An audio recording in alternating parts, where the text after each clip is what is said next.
The movie opens in a lonely, desolate place. A woman dressed in a white gown is shown sharpening an axe, her face emotionless. After a while, she quietly walks away, leaving us with a sense of unease.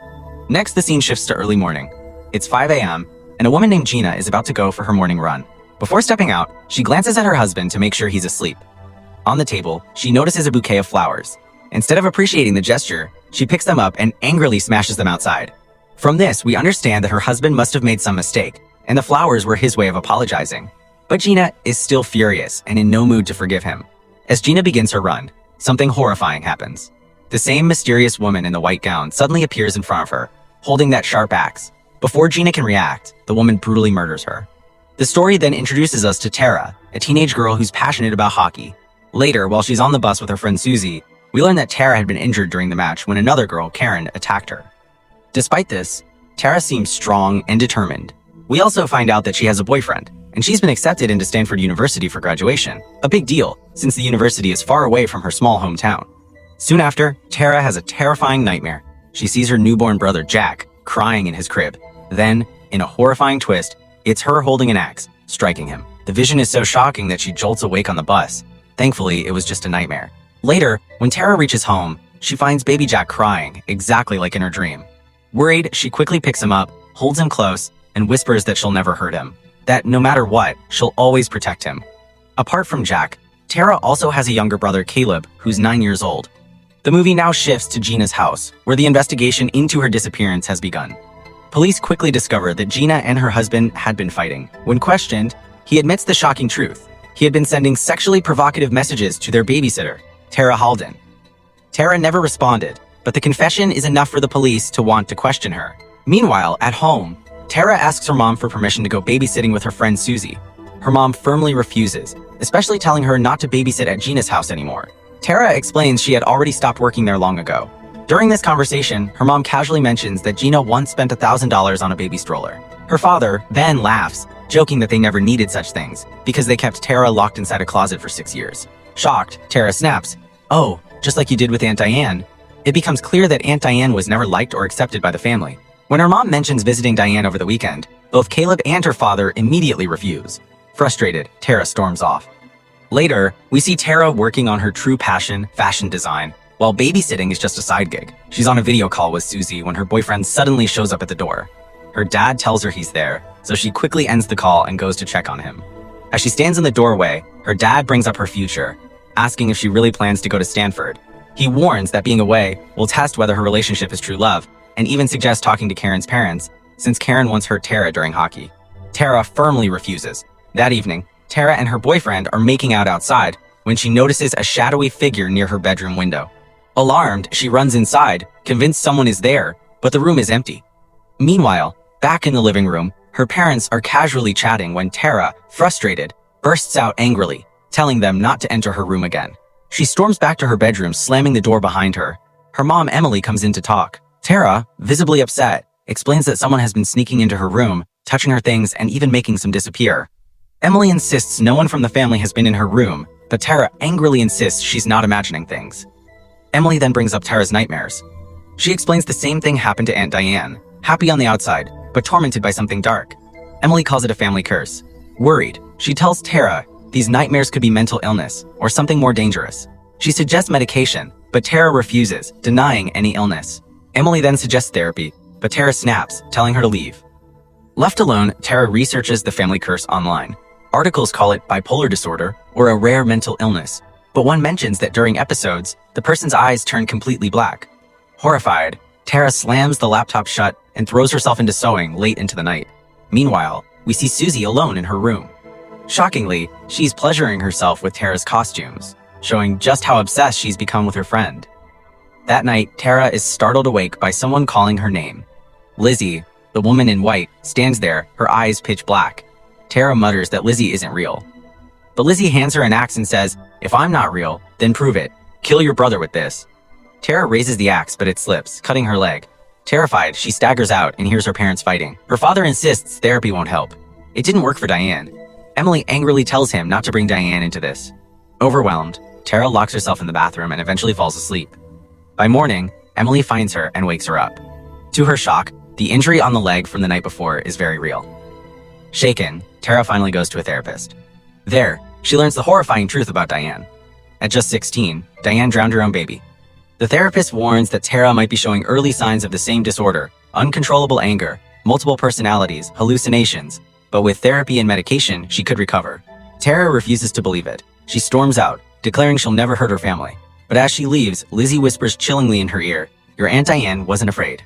Soon, 2 officers arrive to question Tara. She explains she runs a small business, selling handmade clothes. One of her gym acquaintances, Mikhail, bought an outfit from her, but things turned disturbing when he began asking her to model and sending inappropriate messages and explicit images. Tara reveals that Gina knew about this, and only her mom was aware too, though her mom didn't know about the images. That's why she had forbidden Tara from babysitting at Gina's house. Meanwhile, in a chilling cutaway, Mikhail uses the very dress he bought from Tara for his own twisted pleasure. Elsewhere, Karen is seen walking home with a friend. But since they live in different directions, Karen takes a shortcut through the woods. As she makes her way through, she hears strange noises, but no one is in sight. Suddenly, the woman in the white gown appears, this time chopping off one of Karen's fingers before brutally murdering her. Back at home, Tara works on one of her costumes when Susie drops by. Susie praises her sewing skills and gently asks if she's doing okay.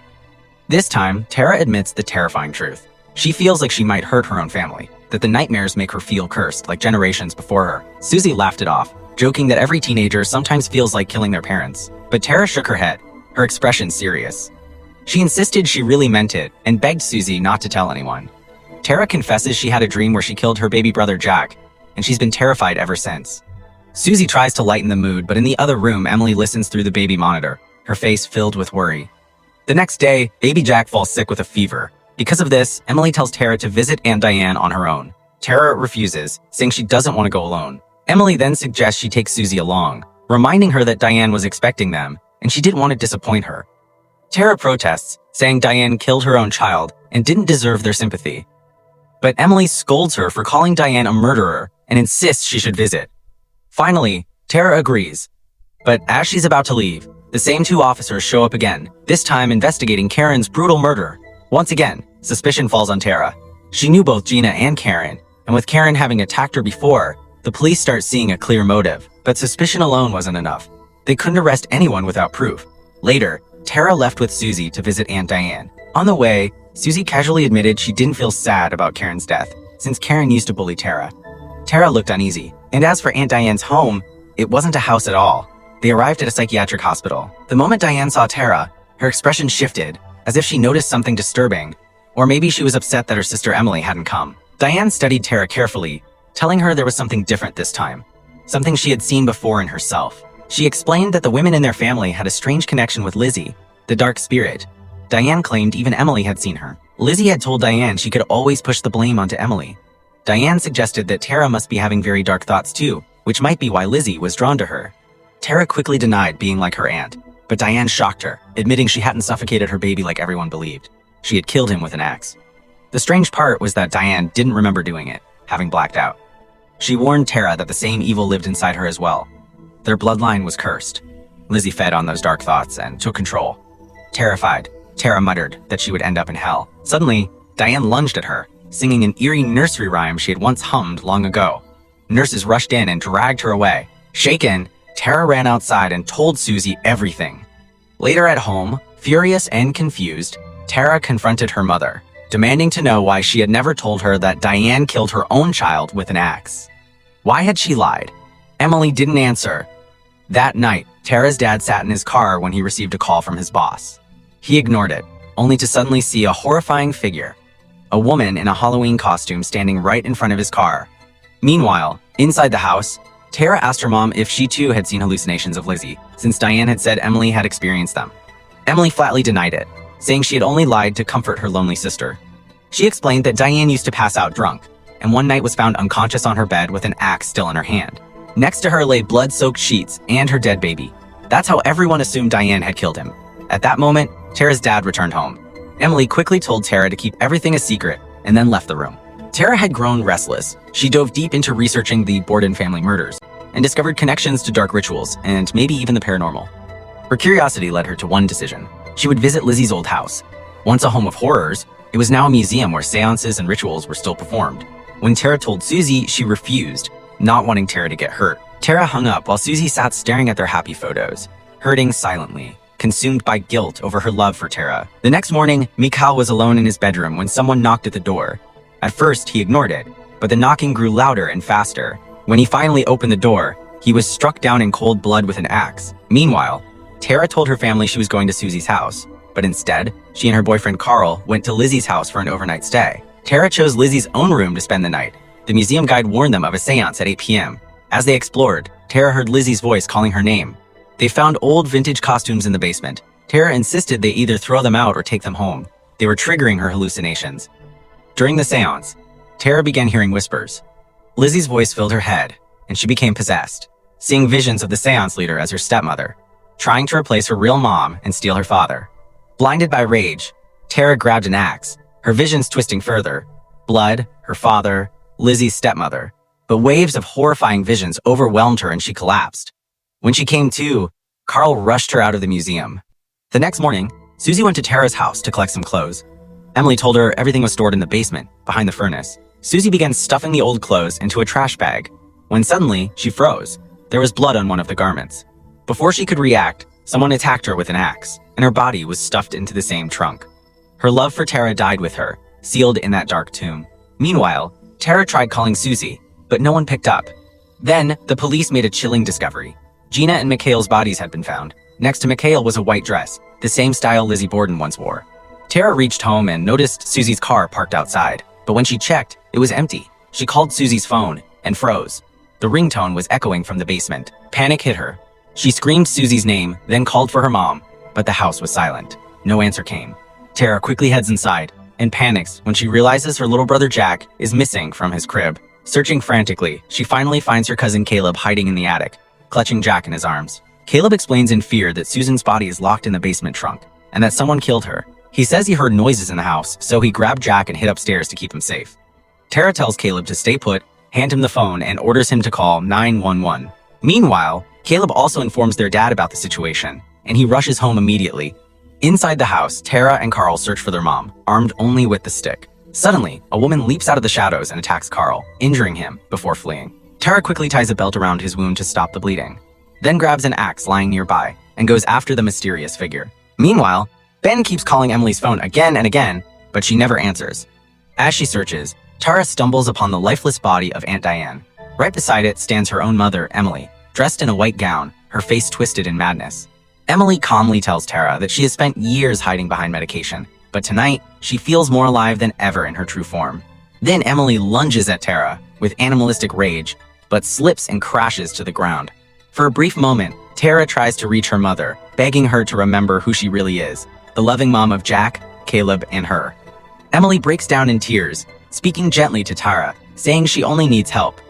But the moment doesn't last. Emily's face twists again, her voice cold and venomous. She screams that she doesn't need anyone's help. She declares she'll kill Caleb and Jack first, because Jack just keeps crying anyway, and she'll make him quiet forever. Emily then reveals her darkest secret. Aunt Diane never killed her baby. She did. Diane had passed out drunk with an axe in her hand, but Emily suffocated the child because it was illegitimate. Just like her own father betrayed her mother, she claims everyone in her life betrays her, and now Tara is trying to do the same, stealing her place, her home, her family. Emily swears she'll kill every single one of them. Tara, broken and trembling, drops the axe and whispers for her mother to kill her if she must. At that moment, Emily's eyes glaze over with visions of Lizzie's spirit, and she becomes fully possessed. She raises the weapon, ready to strike her daughter down. But before the blow lands, the police storm into the house. An officer fires, and Emily collapses to the floor, badly wounded. She is rushed to the hospital, barely alive, but not dead yet. In the aftermath, Tara's father promised to protect her from the curse. Tara took responsibility for her brothers, her family, and herself, taking medication to ensure she would never become like her mother or Aunt Diane. She visited Susie's grave, placing flowers in mourning. For a while, the nightmare seemed over. But then, one morning, Caleb asks his father for the car keys, and his dad hands them over. Laughing, Caleb starts playing around, enjoying himself, until he suddenly freezes. Someone is there, sitting silently behind him.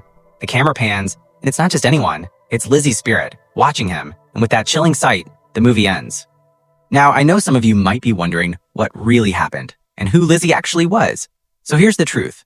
Lizzie Borden in this story is based on a real ancestor of the family, a girl who shockingly killed her father and stepmother in a case that was never solved. The film builds on that crime, suggesting Tara's family is haunted by the same curse, blending possession with mental illness to make it even darker.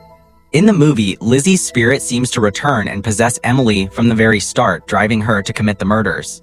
But it's never clear if the deaths are supernatural, or simply the result of a fractured mind. And if you're wondering why Emily killed her sister Diane's child, it's hinted that their father had an affair with Diane, making the child his. Feeling betrayed, Emily lashed out to end what she saw as a twisted family scandal, and even feared Tara might suffer the same fate, or secretly fall into an affair with her own father. Diane eventually escaped from a psychiatric hospital to intervene, but Emily killed her. Mikhail was brutally slaughtered for his obsessive behavior toward Tara, including sending her explicit pictures. Gina's death might suggest she turned a blind eye to her husband's actions. Sadly, Susie was silenced after discovering the blood-stained clothes, and Karen met her end for secretly bullying Tara. That's The Inhabitant. If you liked this recap, hit like and subscribe, and I'll see you in the next one.